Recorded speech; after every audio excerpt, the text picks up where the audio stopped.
looking at brands.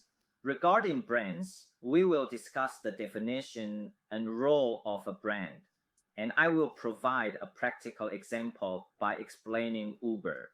I will use Uber's global headquarters, which is in a place called Mission Bay in San Francisco, where it built its global headquarters. So, because you are the global headquarters of a company, obviously you want to showcase your brand. Okay, so we will use this as an example to see what a brand really is. I think there is no need for Uber's history.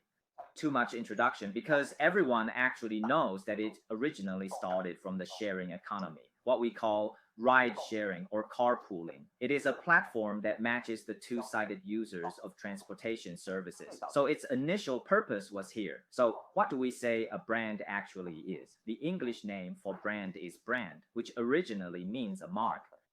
In the early agricultural era, people raised cattle and horses, but sometimes the cattle and horses would run around and we weren't very familiar with them, right? When we look at this cow and that cow, they seem to be the same cow or the same horse. So to distinguish whose farm the cow or horse belongs to, they would brand it on the rump or the thigh.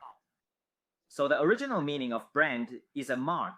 So brand, B-R-A-N-D, its original English meaning is a mark. If I were to interpret a brand, I would say, first, there is a misunderstanding. Some people think that if they come up with a name, it is their brand. I would say that is just a name, N-A-M-E, a name or designation, but it is not a brand. A brand must have a function. I use something called VISA because it has these four major functions, meaning it must have these four functions to have the status of a brand. VISA, coincidentally, in English means visa. The function of a visa is that once you have it, you can move freely within the area. Only when you truly have the function and status similar to a visa, you are a brand. Otherwise, you are just a name. There's nothing remarkable about choosing a name. You can choose like Wang Xiaoming or Li Datong. These are just names, but they don't represent any meaning. At the most basic level, it's just a trademark. Of course, you can choose a name, whether it's for a company or a product, you can register it to prove that you are different from others, so you can obtain a trademark. Trademark rights and the concept of a brand are different. Okay, when we talk about a brand, it has these four elements of VISA. What is VISA? The first V is actually the value system, which is what we refer to as the business model, meaning that behind your brand, there is actually a solid business model supporting it. We talk about business models using the business model canvas. The business model canvas starts with the value proposition and the target customer segment. So your value proposition and your customer segment or target audience are about how the product or service you offer meets the pain points of this target customer segment. What kind of value proposition are you using to satisfy it? Since you have this value proposition, you achieve it through a combination of key partners, key activities, and key resources. Some things you do yourself, so they are your key activities, and some are done by others, so you collaborate with your key partners. Therefore, by combining your key resources with your key partners through your key activities, you create the value proposition embedded with the product or service, and then deliver it to your target audience through your customer relationships and channels. This is a process of value creation and delivery. So what can be achieved? On this side is the revenue you get. And on this side, in the value creation process, you will incur costs. So your revenue minus cost is your profit. So you can obtain such a profit. Your target audience, because they enjoy this product or service, pays you a fee. So they relatively enjoy their willingness to pay the price they are willing to pay to solve their pain points. If this business model can be differentiated from others, making it difficult for others to imitate or replace, then your value can be sustainable. With this foundation, we can continue to talk about ISA. So what is ISA? I stands for identification, which is an identity, a recognition. This brand, among many brands, has its own value system, which is its business model, letting you know that this thing is different from others. Eating the same pork rib rice, when you say this is authentic pork rib rice, you will know that seeing authentic is not the sign itself giving you that recognition, but because you know the entire value creation system behind it supports your identification. So you need that value system to be able to talk about ISA. So next, let's talk about S, which is signal. Signaling means sending a message. That is, when you see this brand, whether through its product itself, through the service itself, or through the brand's this image, okay, you will know what kind of signal it is sending to you.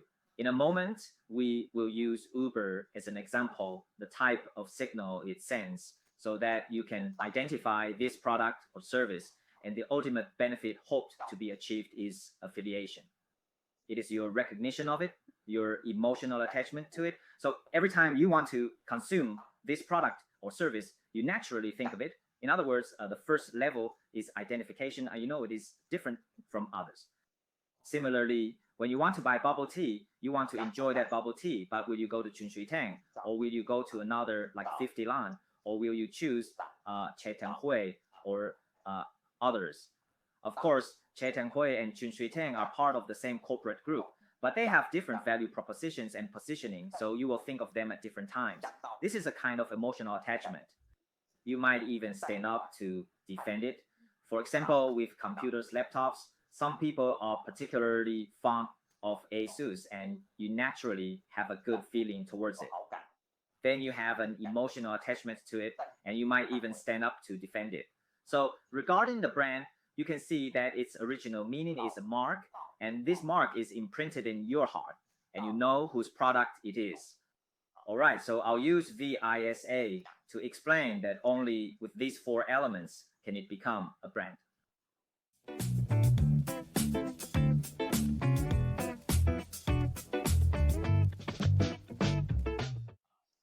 Now, let's look at the original value proposition of Uber, which is the line below. Make transportation as reliable as running water everywhere for everyone. It means making transportation as reliable as tap water, always accessible and for everyone. All right, so the initial value proposition for establishing Uber was the hope that it could make transportation services as reliable as running water, available anytime, anywhere, and accessible to everyone. When we say this, do you think, hey, yeah, it seems like Uber initially was about do this thing? If so, it means that its value proposition and the brand image it has shaped, is it identifiable? Has it sent out signals? Has it made you form an emotional attachment? I think in the first stage, it actually does. It lets us know that it is like running water, available anytime and anywhere. So it wants to create this brand image, meaning it can provide such a value system. The entire business model can operate. But in the second stage, it changed and it became we ignite opportunity by setting the world in motion. It says we ignite all opportunities because we set the world in motion. We rely on making the whole world. By getting moving, it created many opportunities. So you can associate it with the idea that, hey, at this time, it started to do Uber Eats. Anything that needs to be moved, that can be moved, things that can be delivered or transferred, become one of the opportunities. So what it wants to create is a platform that can provide such opportunities. When Uber first came out in 2012, we can see from its logo, the logo is just a symbol. So if it doesn't have those four elements of VISA, it's just a logo, just a symbol like a name. It's just a name. But look at its logo. It indeed, you see, the first one from 2012, it wants to showcase a sense of quality, then a bit of luxury, and also a modern feel. So what does it let you see? Hey, if I want to use this service is relatively high quality and relatively upscale. Why? Because at that time, the drivers were using these private cars. So if you never had the chance to ride in a Maserati or a BMW, they came out to make friends. So occasionally you could get that kind of car. But now there are probably no such opportunities, as now it's mostly people who specifically drive for Uber. So obviously, when it first came out in 2012, it aimed to create a sense of quality, luxury, and modernity. Modernity means, hey, no one else is doing it this way. Hey, it seems like using an app to call a car is a very modern consumer behavior. But by the year 2016, it made a change. Look at this logo. The logo itself has a circle, then a square in the middle, and then an added pointer. If you remember, at that time, when we were calling a car, the pointer would move. It's actually like a GPS, like a search map, searching according to the location to provide you with the fastest service. The word Uber compared to the 2012 U is a bit curved and thinner, giving a sense of texture. What does it present?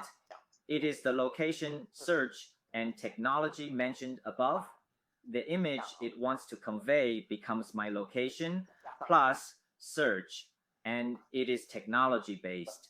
So this logo, in fact, feels it quite aligns with what it wants to convey, which is something you can recognize, but it also sends a signal. What is the signal? The signal it sends is location, which is search, in the next stage in 2018, because in between, from 2014 to 2017, several incidents occurred that damaged the brand, including sexual harassment, where some senior executives at the headquarters sexually harassed female employees, and there were some wage disputes. For example, is the driver considered your employee? And if something happens, who protects them?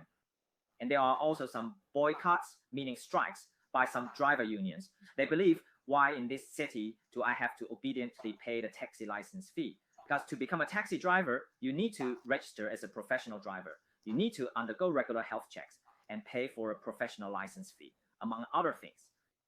Even in major cities like the United States, New York, Los Angeles, the taxi licenses there are very expensive. Okay, so you paid relatively high costs to become a taxi, but now you can very casually become someone who can provide similar taxi services. So many of these driver unions are boycotting. The last one is the new change they made in 2018. Oh, it became very simple, Uber. And they intentionally made the U a bit like a capital letter, but actually it is meant to be lowercase. So it represents, it becomes simplified, very direct, just letting you see Uber, just Uber. It no longer has the one on the far left from 2012, which is like a buckle on a high-end bag. The second one in the middle of 2016 also did not have the concept of search, because Uber started to transition from a transportation service to wanting to handle all goods and services that can be delivered or moved. So the brand image it wanted to create was changed, simple, and direct.